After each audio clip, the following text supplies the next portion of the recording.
ಇಬ್ರು ಮದುವೆ ಆಗೋರು ಒಪ್ಪಿಗೆ ಪಡಿಬೇಕು, ಆಮೇಲೆ ಎಂಗೇಜ್ಮೆಂಟ್ ಮತ್ತೊಂದು ಮಾಡಿದ್ರ ಆಯ್ತು. ಇಷ್ಟ್ಯಾಕೆ ಕಷ್ಟ ಪಡಕತ್ರಿ ನೀವು? ನಮ್ಮ ವಸುಂಧರಳ ಮದುವೆ ಆಗೋ ಹುಡುಗನ್ಗ ಈಗಾಗ್ಲೇ ಫೋನ್ ಮಾಡಿ ಹೇಳಿ ನೀ ಬಾ ಅಂತ. ಫೋನ್ ಮಾಡಿ ಹೇಳಿದೀಯಾ? ಅಲ್ಲ, ನನ್ನ ತಂಗಿಯನ್ನು ಕೈ ಹಿಡಿಯುವಂತ ಅದೃಷ್ಟವಂತ ವರ ಯಾರೇ? ಮತ್ತೆ ಯಾರು ತರ್ತೀರಿ?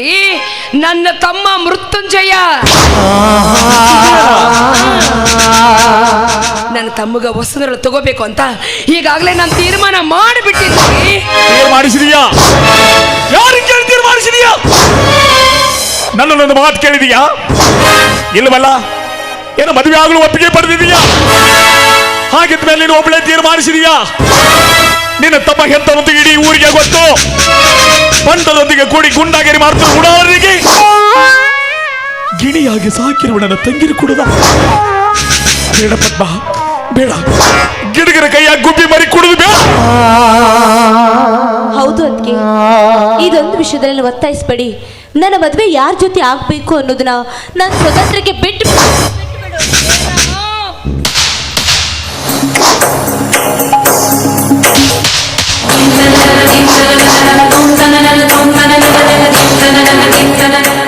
ನನ್ನ ಕೈಯನ್ನು ಕೂಳು ತೆಂದು ಬೆಳೆದ ನೀನು ನನಗೆ ವಿರುದ್ಧವಾಗಿ ಮಾತಾಡ್ತೀಯ.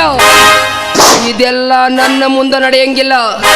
ಸುಮ್ಮನೆ ನಾ ಹೇಳ್ದಂಗ ಕೇಳ್ಕೊಂಡು ಕಣ್ಣು ಮುಚ್ಕೊಂಡು ನನ್ನ ತಮ್ಮ ನಾನು ಎಂಥವನ ತನಗೆ ಚೆನ್ನಾಗಿ ಗೊತ್ತಲ್ಲ.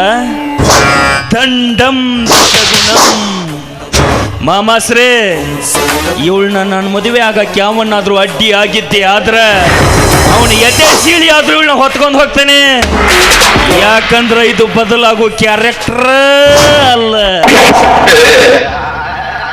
ಮದುವೆ ಆಗ್ತೀಯಾ? ನೀನು ಮಾಡಿದ ಕೆಟ್ಟ ಕೆಲಸನ ಕಣ್ಣಾರೆ ಕಂಡು ನಿನ್ನ ಮದುವೆ ಆಗಲು ನನಗೆ ತಲೆ ಕೆಟ್ಟಿಲ್ಲ. ಆ ರೀತಿ ನೀನೇನಾದ್ರೂ ತಲೆಯಲ್ಲಿ ಇಟ್ಕೊಂಡಿದ್ರೆ ಬಿಟ್ಟು ಬಿಡು. ನನ್ನಂತ ಎಷ್ಟು ಹೆಣ್ಮಕ್ಳು ಅತ್ಯಾಚಾರ ಮಾಡಿದ ಪಾಪಿ ನೀನು. ನನ್ನನ್ನು ಜೀವಂತ ಸುಟ್ಟರು ಪರವಾಗಿಲ್ಲ, ನಾನು ಮಾತ್ರ ನಿನ್ನ ಮದುವೆ. ವಯ್ಯಾರ್ದ ಹೆಣ್ಣ ಹಿಂಗ ನಿಷ್ಠುರವಾಗಿ ಮಾತಾಡಿದ್ರೆ ನಿನ್ನ ಬಿಟ್ಟು ಬಿಡ್ತೀನಿ ಅಂತ ತಿಳಿದಿಯೇನ? ಸಾಧ್ಯನೇ ಇಲ್ಲ. ನನ್ನ ತಂದೆ ತಾಯಿಗೆ ನಾನು ಮಾತು ಕೊಟ್ಟಿನಿ, ಈ ಜನ್ಮದಾಗ ನಿನ್ನ ಮದುವೆ ಅಂತಾದ್ರು ಅದು ನನ್ನ ತಮ್ಮನ ಜೊತೆನ ಆಗಬೇಕು. ಬೇಡ ಬರ್ತದೀಯ, ನನ್ನ ತಂಗಿಗೆ ಏನು ಮಾಡಬೇಡ. ನಾನು ಅವಳಿಗೆ ತಿಳಿಸಿ ಬುದ್ಧಿ ಹೇಳ್ತೀನಿ.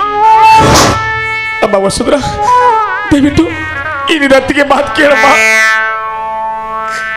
ಅಣ್ಣ, ನೀನು ಈ ರೀತಿ ಹೇಳಿದ್ರೆ ನಾನು ಯಾರ ಮುಂದೆ ಸರಗೊಂಡು ಬೇಡ್ಕೊಳ್ಳೋಣ?